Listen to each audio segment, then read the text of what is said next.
Hello, पहली बार आपका स्वागत है हमारे शो में जिसका नाम है द समीक्षक शो और मैं हूं आपका होस्ट और दोस्त समीक्षक। और अगर आपको है कोई शक तो अभी होल्ड कीजिए, क्योंकि आज सबसे पहले हम करने जा रहे हैं रिव्यू विक्रम वेदा का, जिसके बारे में हम सब ये जानते हैं कि ये 2017 में आई ओरिजिनल तमिल फिल्म का हिंदी रीमेक है और इसके ओरिजिनल राइटर और डायरेक्टर पुष्कर और गायत्री ने ही इसे हिंदी में बनाया है।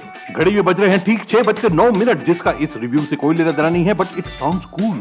तो कैसा है ये रीमेक? क्या ये अपने ओरिजिनल के लक्ष्य से चूक गया या उससे बेटर है? कौन है विक्रम के 3 बाप जैसा कि थंबनेल पे लिखा गया है? और कौन सी पोजीशन अवेलेबल है, कौन सी वैकेंसी है? इन सवालों के जवाब के लिए बने रहे वीडियो के अंत तक। और अगर आपने हमारे चैनल को अब तक सब्सक्राइब नहीं किया है तो आज आप करेंगे। और ये आ गया है कॉल हमारे पहले कॉलर का। हेलो हेलो हेलो हेलो देवी। हेलो। मेरा बोले हेलो हाउ आर यू। इस फिल्म की जो कहानी है वो विक्रम बेताल की कहानियों पर बेस्ड है।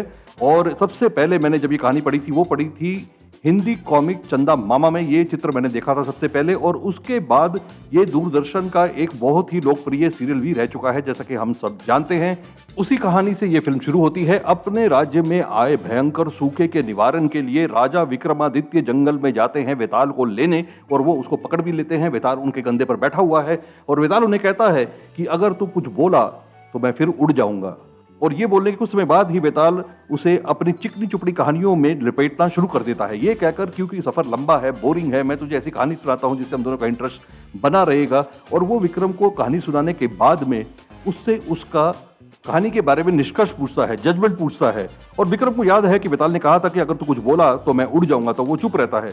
लेकिन फिर वेताल उसे धमकी देता है कि अगर वो कुछ नहीं बोलेगा तो वो उसके सिर के टुकड़े टुकड़े कर देगा। आगे कुआं पीछे खाई। और विक्रमादित्य उस कहानी का बहुत ही सुंदर जजमेंट देता है और वेताल फुर। और जैसा कि हम सब जानते हैं इस कहानी में विक्रम है सैफ अली खान और वेदा वेताल हैं ऋतिक रोशन, यानी कि उस पुरानी कहानी का एक बहुत ही जबरदस्त मॉडर्न एडेप्टेशन। मैं इस स्क्रीन प्ले को हिंदी फिल्म इंडस्ट्री के बेस्ट स्क्रीन प्लेज में से एक मानता हूं। और सैफ अली खान का कहना है कि उन्होंने जो स्क्रिप्ट्स पढ़ी हैं उसमें उनके हिसाब से ये उनकी टॉप 5 स्क्रिप्ट्स में आती है और मैं उनसे पूरी तरह से सहमत हूं। इतनी सुंदर ये स्क्रिप्ट है। बात करें डायरेक्शन की तो पुष्कर और गायत्री को ये सेकंड चांस मिला था और मैं कहूंगा कि उन्होंने सोने पे सुहागा कर दिया है। ये जो रीमेक है ये ओरिजिनल से बेटर लगता है, एटलीस्ट मुझे। ज्यादातर ऐसा होता नहीं है, ओरिजिनली होता है और कई बार हमें ऐसा लगता है कि उसका रीमेक करने की जरूरत ही क्या थी, लेकिन इस फिल्म में वो अप्लाइड नहीं है। हैविंग सेड दैट, एक चीज आउट ऑफ द प्लेस लगी फिल्म में, जो गाना है अल्कोहलिया, वो जो फिल्म चल रही थी उसकी जो सेटिंग थी उससे एक अलग टाइप का गाना लगा। वो फिल्म में बैठ नहीं रहा था, लेकिन शायद हम उनको ये लीवे दे सकते हैं। इसके अलावा स्क्रीन प्ले और डायरेक्शन में कोई कमी नहीं थी। और अब बात करेंगे एक्टिंग की। तो जो ओरिजिनल फिल्म थी उसमें आर माधवन और विजय सेतुपति दोनों ने बहुत अच्छा काम किया था, लेकिन इस फिल्म में जो कि एक्टर के लिए मीट था वो वेदा के रोल में था और विजय सेतुपति ने ओरिजिनल फिल्म में बहुत अच्छा काम किया था। तो ऐसा लगता था कि क्या ऋतिक रोशन उनके काम को मैच कर पाएंगे। और जब मैंने फिल्म का टीजर और ट्रेलर देखा तो ऐसा लगा कि ऋतिक ने इसे अपनी छाप दी है और शायद इस फिल्म में वो सैफ अली खान को भारी पड़ेंगे। लेकिन फिल्म देखने के बाद मेरी ओपिनियन अलग है। इस फिल्म का सरप्राइज पैकेज है सैफ अली खान। आई थिंक उन्होंने अपनी लाइफ का बेस्ट काम किया है इस फिल्म में। He has held his ground very well. Hrithik के सामने सैफ अली खान ने जो काम किया है सिंपली आउटस्टैंडिंग। दोनों ही एक्टर्स ने कमाल का अभिनय किया है इस फिल्म में। गाने अल्कोहलिया वाज ऑलराइट, गाना अच्छा है लेकिन फिल्म में बैठता नहीं है। और फिल्म का बैकग्राउंड स्कोर वो तो खैर कैरी फॉरवर्ड है ओरिजिनल से। फिल्म की सिनेमेटोग्राफी, एक्शन सीक्वेंसेस और एडिटिंग में कहीं पर भी कोई कमी नहीं है, यानी कि हर डिपार्टमेंट में ये फिल्म स्कोर करती है। यानी कि अल्कोहलिया को साइड में रखते हुए मैं इस फिल्म को दूंगा 5 स्टार्स। जी हां, अ परफेक्ट 5। ओरिजिनल फिल्म का हिंदी डब्ड वर्जन भी यूट्यूब पर अवेलेबल था। बहुत से लोगों ने वो फिल्म देखी है, बहुत से लोगों ने उसका रिव्यू भी किया है।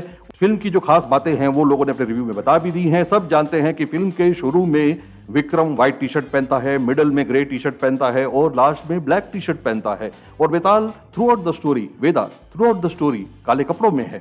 और जब भी वो मिलते हैं उनके बीच में एक लाइन होती है जिसे विक्रम अच्छाई और बुराई की लाइन समझता है। हीरो और विलन की लाइन समझता है, कम से कम फिल्म के बिगनिंग में। तो ये थ्योरी सबको पता है, ये आउट है, ये हो चुका है। हम उसके अलावा बात करेंगे, हम बात करेंगे विक्रम के 3 फादर्स की, उसके 3 बाप की। सॉरी फॉर द लैंग्वेज, लेकिन थंबनेल में ऐसी लैंग्वेज का इस्तेमाल करना पड़ता है। तो विक्रम के जो पहले फादर थे वो उसके बायोलॉजिकल फादर थे, जो कि खुद पुलिस फोर्स में थे और पुलिस की ड्यूटी के दौरान एक अपराधी की गोली से मारे जाते हैं। वो विक्रम को लाइफ दिखाकर गए हैं, समझा कर गए हैं कि लाइफ ब्लैक एंड व्हाइट होती है। वो पुलिस वाले हैं, वो अच्छे लोग हैं, यानी कि जो लोग लॉ को तोड़ते हैं वो विलन हैं और वो बुरे लोग हैं। ये विक्रम को शिक्षा दी थी उसके बायोलॉजिकल फादर ने, और वो लाइफ को इसी तरह ब्लैक एंड व्हाइट में देखता है। उसके हिसाब से वो एक हीरो है जो समाज की गंदगी को साफ कर रहा है इन अपराधियों को एलिमिनेट करके। और अब हम बात करेंगे विक्रम के सेकंड फादर की, जो कि उसके स्पेशल सेल के चीफ हैं। और विक्रम उनका ब्लू आइड बॉय है, उसे वो स्पेशल अपने घर में बुलाते हैं, उसके साथ उनका एक बहुत ही स्पेशल बॉन्ड है। और वो कमिश्नर और अपने सीनियर ऑफिसर्स के सामने भी अपनी इस यूनिट को हमेशा डिफेंड करते हैं, उनके साथ खड़े हैं, उनको लीड कर रहे हैं, उनके फादर फिगर हैं। और विक्रम का तीसरा फादर है वेदा। जी हां, वेदा, जो उसे जिंदगी की असलियत से वाकिफ करवाता है। जो लाइफ को वो ब्लैक एंड व्हाइट में देखता था, वो उसे लाइफ के ग्रे शेड्स भी दिखाता है और सबकी असलियत बताता है। और जो विक्रम फिल्म के शुरू में अपने आप को गिल्ट फ्री समझता था, वो एनकाउंटर करने के बाद में भी ये कहता था कि मुझे नींद बड़ी अच्छी तरह से आती है क्योंकि मेरा कॉन्शियस क्लियर है, मैं अच्छा काम कर रहा हूं, मैं हीरो हूं। उसको धीरे धीरे वेदा दिखाता है सच्चाई, जो उसे हमेशा के लिए बदल देती है। ग्रेजुअली, धीरे धीरे, व्हाइट से ग्रे और फिर ग्रे के बाद ब्लैक।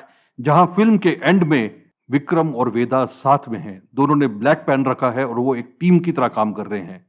यानी कि विक्रम का पूरा ट्रांसफॉर्मेशन कर देता है वेदा, उसकी आंखें खोलकर, उसे सच्चाई से वाकिफ कराकर। तो अगर फिल्म के एंड में विक्रम भी वेदा की तरह तब्दील हो चुका है, काले कपड़े पहन रहा है, उसे लाइफ की समझ आ गई है, तो अब विक्रम कौन रह गया? अब तो हमारे पास 2 वेदा हो गए जो फिल्म के क्लाइमेक्स में एक दूसरे के ऊपर बंदूक तान कर खड़े हैं। और यहां आता है फिल्म का क्लोजिंग डायलॉग, जहां विक्रम अब पूछता है कि क्या उसे वेदा को छोड़ देना चाहिए क्योंकि उसने उसका साथ दिया, उसे सच्चाई दिखाई, या उसे वेदा को मार देना चाहिए क्योंकि वेदा उस पर बंदूक तानकर खड़ा है। और ये क्वेश्चन वो पूछ रहा है नए विक्रम से। जी हां, जिसकी वैकेंसी है, पोजीशन खाली हो गई है।